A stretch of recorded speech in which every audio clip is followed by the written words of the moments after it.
आज हम पढ़ेंगे स्ट्रक्चर ऑफ एटम के बारे में।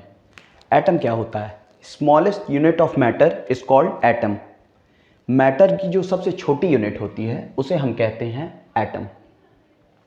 मैटर क्या होता है? Anything that occupies space and has मास। कोई भी चीज़, सपोज ये पेन है, मार्कर है, ये स्पेस ले रहा है और इसका कुछ मास है, तो ये मैटर है। हम, आप, कुछ भी, ये टेबल, चेयर, अगर वो जगह ले रही है और उसका मास है या द्रव्यमान है तो उसे हम क्या कहेंगे? मैटर। और मैटर की जो सबसे छोटी यूनिट होती है उसे कहते हैं हम एटम। एटम छोटे छोटे पार्टिकल से बनता है मैटर। जैसे ये एक पेन है, ये छोटे छोटे पार्टिकल से मिलके बनी हुई है, तो ये मैटर हो गई है। इसके जो छोटे छोटे पार्टिकल हैं, छोटे छोटे कण हैं, उसे हम कहते हैं एटम। ये एक फ्लोचार्ट की मदद से हम आपको समझाने की कुछ कोशिश करते हैं कि आज हम क्या पढ़ने जा रहे हैं। सबसे पहले आता है ब्रह्मांड, हमारा यूनिवर्स। उसके बाद आती है गैलेक्सी। ब्रह्मांड में बहुत सारी गैलेक्सियां हैं, उसमें से एक है मिल्की वे जिसमें हम रहते हैं। Solar system. उसके बाद आती है हमारी प्यारी माँ धरती माँ। Biosphere, biome. हम इसको फर्दर नहीं डिवाइड करेंगे, जैसे बायोस्फीयर में हो गया हाइड्रोस्फीयर, लिथोस्फीयर, एटमॉस्फेयर, हम इतने अंदर तक नहीं जाएंगे। इसके बाद आता है biome, ecosystem, community, population. Population से डिराइव होती हैं स्पीशीज़। उसके बाद आता है टिश्यू, सेल, मॉलिक्यूल, और उसके बाद जो हम पढ़ने जा रहे हैं आता है एटम, जिसके बारे में आज हम पढ़ाई करेंगे। एटम बहुत ही छोटा पार्टिकल होता है, इतना छोटा पार्टिकल कि हम देख भी नहीं सकते हैं। हम देख रहे हैं ना, यहाँ सेल आती है, मॉलिक्यूल्स आता है, उसके बाद आता है एटम। हम सेल्स को ही नहीं देख सकते हैं, और जो कि हम अब पढ़ने जा रहे हैं एटम के बारे में। एटम करीब करीब अगर देखा जाए तो 1 meter is equal to 10 to the power -10। 1 meter is equal to 10 to the power -10 angstrom unit होती है। इतना छोटा पार्टिकल, इतना 10 टू द पावर -10। सपोज 1/1, 1 2 3 4 5 6 7 8 9 10। इतने छोटे पार्टिकल के बारे में अब हम पढ़ाई करने जा रहे हैं और समझने जा रहे हैं वो क्या होता है। चलिए आगे बढ़ते हैं। एटम किन चीज़ों का बना होता है? एटम बना होता है सब एटॉमिक पार्टिकल्स का। किसका बना होता है? सब एटॉमिक पार्टिकल। सब एटॉमिक पार्टिकल क्या होते हैं? सपोज सब एटॉमिक पार्टिकल होते हैं इलेक्ट्रॉन, प्रोटॉन और न्यूट्रॉन। इलेक्ट्रॉन नेगेटिवली चार्ज होता है, प्रोटॉन पॉजिटिवली चार्ज होता है, न्यूट्रॉन न्यूट्रल होता है। हमारे कुछ महान साइंटिस्टों के इन्वेंशन से पहले हमें सिर्फ ये पता था कि एटम सबसे छोटा पार्टिकल होता है। एटम से छोटा कुछ नहीं हो सकता है।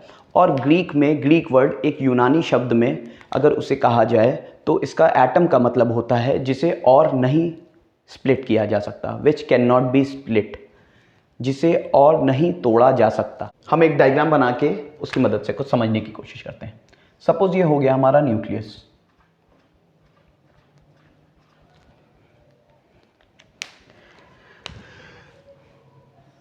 ये हो गया हमारा movement of electron.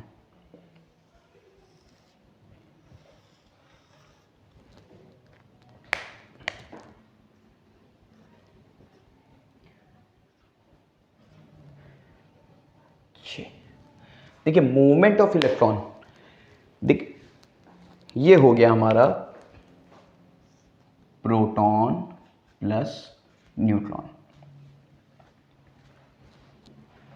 Electron nucleus के अराउंड घूमता है और बाहर रहता है। प्रोटॉन और न्यूट्रॉन, प्रोटॉन और न्यूट्रॉन हमेशा न्यूक्लियस के अंदर रहता है। प्रोटॉन, बच्चों देखिए बच्चों, प्रोटॉन और न्यूट्रॉन याद रखिएगा, प्रोटॉन और न्यूट्रॉन हमेशा कहाँ रहेगा? न्यूक्लियस के अंदर। इलेक्ट्रॉन कहाँ रहेगा? न्यूक्लियस के बाहर रिवॉल्व करेगा और बहुत तेज़ी से रिवॉल्व करता है। इलेक्ट्रॉन की स्पीड जो होती है मूवमेंट की 1/10 of the speed of the light होती है। और सेंटर में हमारा क्या होता है? Proton plus neutron. सेंटर में क्या होता है हमारा? Proton plus neutron. इस पूरे एटम के स्ट्रक्चर में सबसे ज़्यादा जो मास होता है वो हमारा न्यूक्लियस में कंसंट्रेटेड होता है। जो मास सबसे ज़्यादा मास हमारा जो एटम का होता है वो न्यूक्लियस के अराउंड कंसंट्रेटेड होता है। और क्योंकि पर्टिकुलरली एटम में number of proton is equal to number of neutron,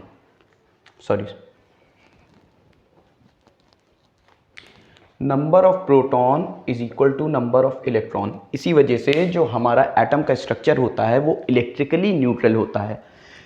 proton का जो नंबर होता है एटम में वो इलेक्ट्रॉन के बराबर होता है। इसी वजह से जो हमारा एटम का स्ट्रक्चर होता है वो पूरा न्यूट्रल होता है। हम बात कर लेते हैं मॉडर्न मॉडल ऑफ एटम्स के बारे में। हमारा एटम जो होता है वो इलेक्ट्रिकली न्यूट्रल होता है क्योंकि उसमें नंबर ऑफ इलेक्ट्रॉन और, मेरे साथ साथ बोलिए, नंबर ऑफ इलेक्ट्रॉन और नंबर ऑफ प्रोटॉन इक्वल होते हैं।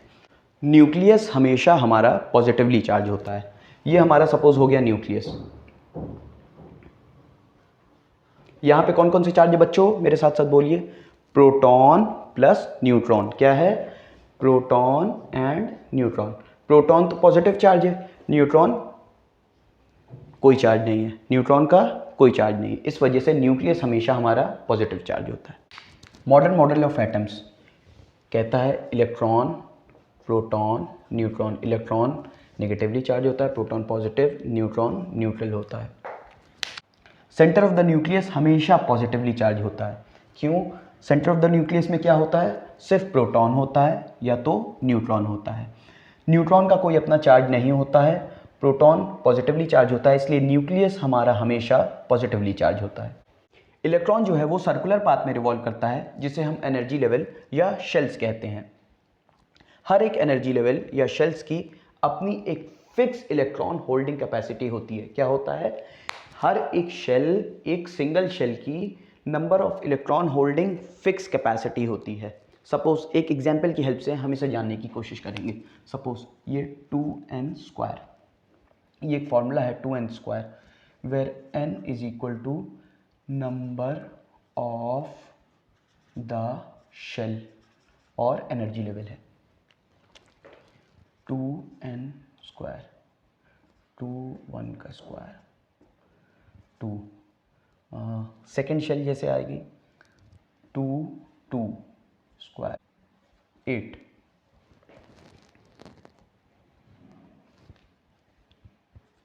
8 2 square is equal to third shell 18, fourth shell 32, fifth shell 50। First shell में कितने होंगे? 2। सेकेंड शेल में कितने होंगे? 8। Third shell 18, fourth shell 32, fifth shell 50, 72, ऐसे ऐसे सीक्वेंस चलता चला जाएगा। जो शेल्स या एनर्जी लेवल न्यूक्लियस के पास होते हैं उनके पास सबसे कम एनर्जी होती है। जैसे जैसे हम शेल्स इंक्रीज होती जाती हैं और न्यूक्लियस से दूर होती जाती है, वैसे वैसे एनर्जी लेवल उनका एनहांस होता जाता है, वैसे वैसे एनर्जी लेवल इंक्रीज होता है। पास वाली शेल कम एनर्जी, दूर वाली शेल ज़्यादा एनर्जी, पास वाली शेल कम एनर्जी, दूर वाली शेल ज़्यादा एनर्जी। ये समझ में आ गया बच्चों? अब हम पढ़ते हैं स्टेबिलिटी ऑफ एटम के बारे में।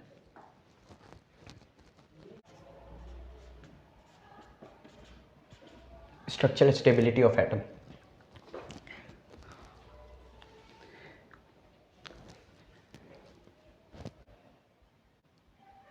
सपोज ये हमारा न्यूक्लियस है। अगर इलेक्ट्रॉन का मूवमेंट कुछ ऐसा होता तो ये आके एक समय के बाद न्यूक्लियस में आके गिर जाता, मगर ऐसा नहीं होता है।